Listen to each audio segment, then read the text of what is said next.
natin for today is alter table. So, ako magdadagdag ng panibagong slot sa table ko.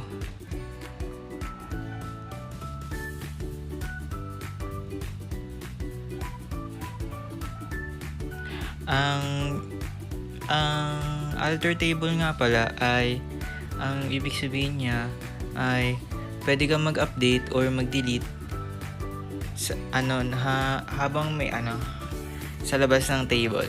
Yun.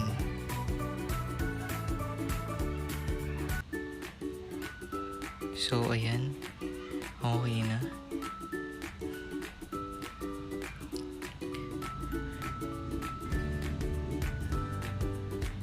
Try ko na i-execute.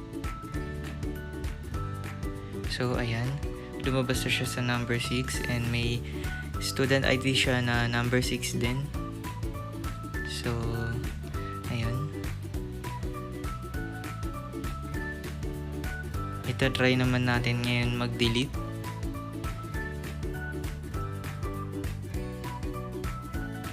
So, ayan.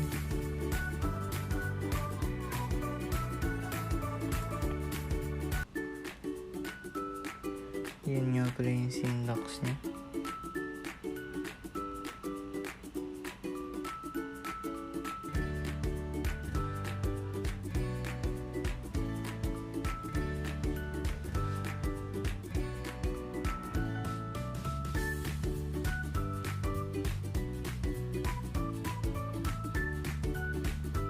So makikita nyo naman na wala na yung Syla Curry Gomez na student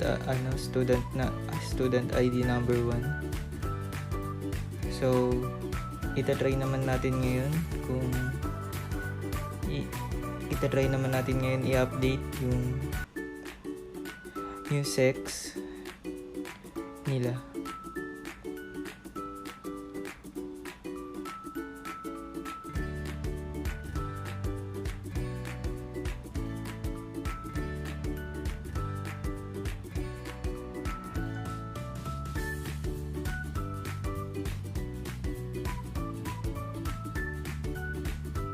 So, ayan.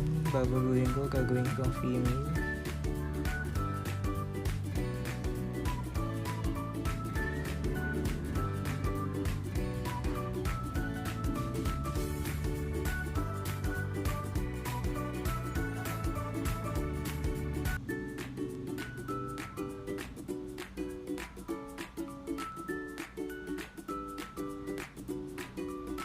So, nakita nyo naman, naging female din yung sex niya. So, yun lang.